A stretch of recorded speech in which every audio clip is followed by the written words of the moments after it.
Elle a joué un rôle clé dans la santé de la population au XVIIIe siècle, mais peu de Rémois la connaissent vraiment.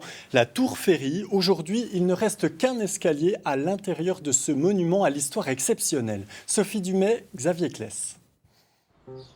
Quelle était la fonction de cette tour aux allures médiévales?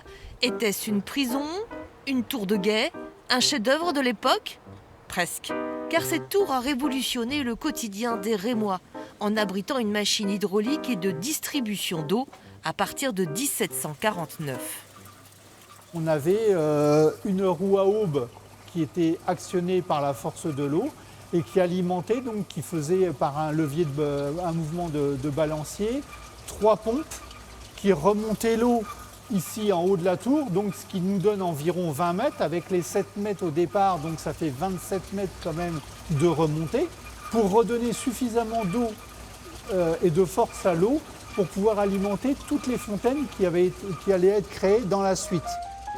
La tour Ferry, du nom de son inventeur, le père André Ferry, et grâce au soutien financier du chanoine Jean Godineau, les habitants de Reims vont bénéficier d'une eau plus saine grâce aux 17 fontaines qui vont être installées dans les différents quartiers de la ville. À force de construire des fontaines, le besoin en alimentation étant important, on finit par s'apercevoir que ça ne suffit plus. Et à ce moment-là, on rentre cette fois-ci dans le 19e siècle, à partir en gros de 1830, on sait très bien que ça ne suffira plus. On va commencer à vouloir remplacer les fontaines Godineau et surtout la tour Ferry, la machine de pompage, par une machine à vapeur qui va, elle, permettre de créer le nouveau réseau d'alimentation d'eau de la ville de Reims. Finalement, la tour Ferry ne fonctionnera que pendant 100 ans. Elle tombera dans l'oubli collectif des habitants jusqu'en 2018.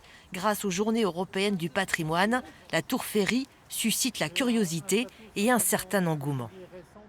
Une personne, effectivement, qui donne régulièrement pour des actions patrimoniales, un petit peu chaque année, va décider de financer complètement la restauration de la plaque commémorative qui est dédiée à Jean Godineau, donc le premier mécène de la tour au XVIIIe siècle.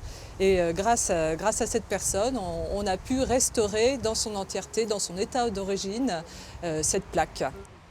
En attendant les prochaines Journées européennes du patrimoine, la municipalité a prévu d'éditer une brochure dédiée à cette tour qui a permis de lutter contre les épidémies au XVIIIe liées à l'eau impropre à la consommation.